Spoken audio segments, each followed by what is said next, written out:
Hello students, today we will complete our chapter 2 of the book Indian Economic Development. Till now the topics discussed in this chapter were economy, economic system with its three types, namely capitalistic economy, socialistic economy and mixed economy.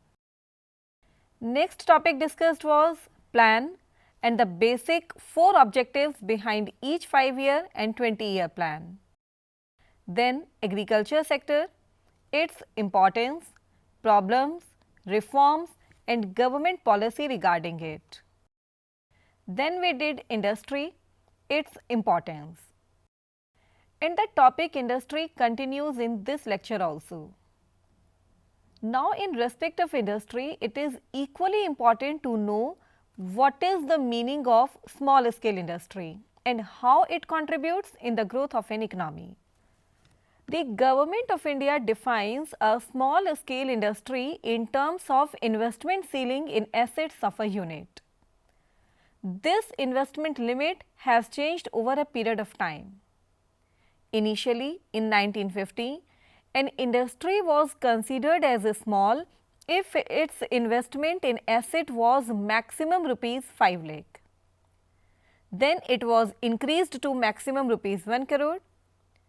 Now it has been further raised from rupees 1 crore to rupees 5 crore in respect of 69 items reserved for manufacturing in the small sector.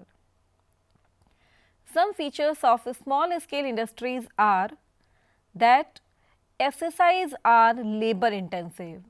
They use more labor and generate more employment. Secondly, a number of products are reserved for the SSIs making them able to manufacture the goods. Third, SSIs are provided the concessions as lower excise duty. You should know that excise duty is a tax on manufacturing. Fourthly, banks also give credit to small scale industries at lower interest rate. And a separate bank for them is also established by the name of SIDBI, SIDBI, as Small Industries Development Bank of India. Small scale industries can utilize small funds more efficiently and generate revenues to their investors. It was all about small scale industries. Now we will look into both positive and negative side of industrial growth during the planning period 1950 to 1990. First, the positive effects of planning period. There was about 6% per annum growth rate of industrial sector, not bad. Industrial sector became well diversified by 1990. Promotion of SSI gave opportunities of investment to small investors also. Now, negative effect of the planning periods were that public sector resulted in huge losses due to their bad management and ad hoc planning.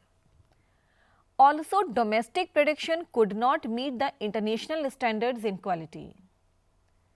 Policy makers tried to save foreign exchange through production as a substitute of import, but they did not make effort to strengthen foreign exchange reserve by export promotion. They emphasizes only on import substitution, not on export promotion. Now, our last topic to discuss under economic planning is trade policy. Trade policy in the form of import substitution.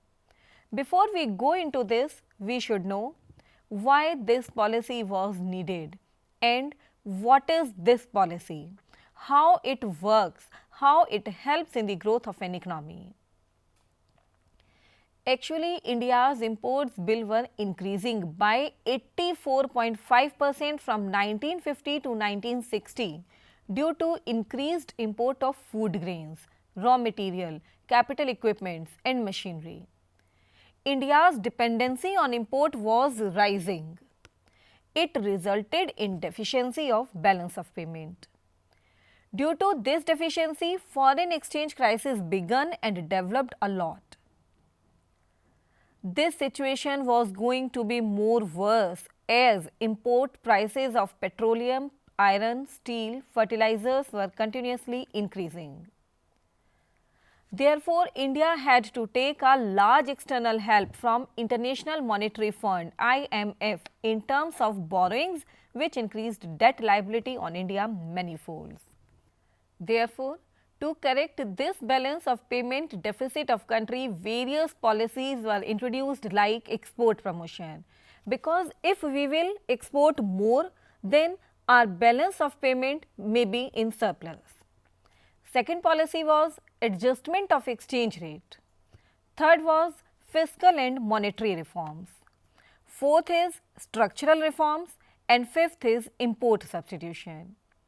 In our lecture, we will do only import substitution as it is a part of our chapter. Import substitution is one of the most important method. We changed our industrial policy, which was closely related to the trade policy.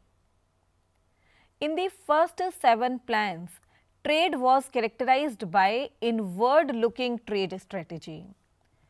Technically, this inward strategy is called as import substitution. The objectives of policy of import substitution were to save foreign exchange of the country. Look, if we will substitute the import, means if we will not import and we will produce at home, we can save foreign exchange. Second objective behind import substitution was to motivate domestic production in place of import. Third objective behind import substitution was to protect the domestic industries from foreign competition. Another aim of policy of import substitution was to establish a strong industrial base in the country. Another aim was to make the economy being capable of producing both consumer and capital goods at a future date instead of their import.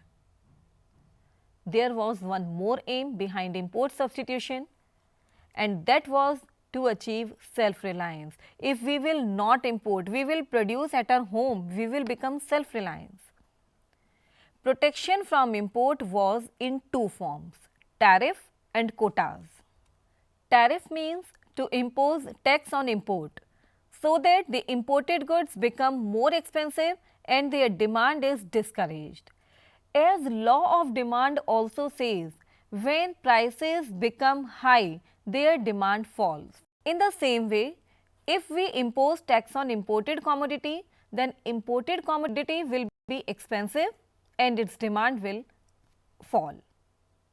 Whereas, quotas specify the quantity of goods which can be imported. Both tariff and quotas could help in restricting the import. Now, what is the effect of policy of import substitution on industrial development? Impact of import substitution was both in positive terms and both in negative terms. First, we will see positive side of the import substitution policy, and that is the achievement of India's industrial sector during the first 7 plans was quite impressive. The proportion of gross domestic product contributed by the industrial sector increased from 11.8% to 24.6%. It is an important indicator of economic development. Annual growth rate of industrial sector was 6% per annum, which is really good. Industrial goods were not restricted to cotton, textiles and jute only, as earlier was the position. Now, industrial sector became well diversified. One more positive impact was promotion of small scale industries. Also, the protection from foreign competition enabled the development of electronics and automobile sector, which otherwise could not have developed. So, these were the positive impact of import substitution policy. Now, some negative impacts. Some goods and services were produced only in public sector. It was observed that often monopoly of public sector was formed, but this was not required. it is said that if these goods and services were de-reserved for private sector could work better. Private sector could give better result than given by public sector. For example, telecommunication. Telecommunication service sector was reserved for public sector only, due to which till the late 1990s, one had to wait for a very long time to get a telephone connection. But if this sector was handed over to private sector, this could not be happened and the consumers could get services soon without waiting for a long time. Therefore, it was argued that government should hand over the production of those goods and services to the private sector, which private sector can also produce efficiently. And government should concentrate its resources on important goods and services which the private sector cannot provide. Another drawback in the policy of import substitution was that many public sector undertakings were incurring huge losses and there was no hope of their revival. But it continued to function as it was difficult to close a government undertaking even it was burden on nation's limited resources. Here we don't mean that private sector unit is always in profits. They also suffer losses, but they do not waste resources by being kept running the units despite the heavy losses. Private sector unit quits when it is in losses and there is further no hope of their revival. Another drawback was in the form of license.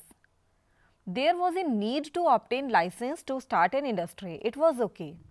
But this law was misused by big industrial houses as they obtained license not for starting a new unit but to prevent competitors from starting a new firm. To permit license for starting a new business unit was becoming license raj, due to which new firms spent most of their time in obtaining license rather than to think how to improve their product. Due to restriction on import, consumers were facing low quality goods produced by our domestic producers and also high prices, not the competitive prices. Owing to all these problems, economists called for a change in our policy. So, a new economic policy was introduced in 1991. Concludingly, it is the turn of summarizing the whole chapter. Let us make a summary of progress of Indian economy during the first 7 plans. First, positive impact of 7 5-year plans. First positive impact is that growth was impressive, that our industries became more diversified, that India became self-sufficient in food production due to Green Revolution. Next, land reforms resulted in abolition of hated Zamindari system. Now, negative impacts of economic planning. Firstly, the performance of public sector undertakings was very poor. Too much government control prevented growth of entrepreneurship.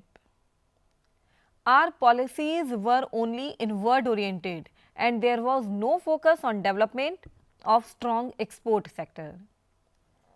Considering these negative effects, change in economic policy was desired and that's why new economic policy was initiated in 1991. And also since 1991, the 8th 5-year plan was introduced. So, this was the conclusion of all this chapter. Thank you.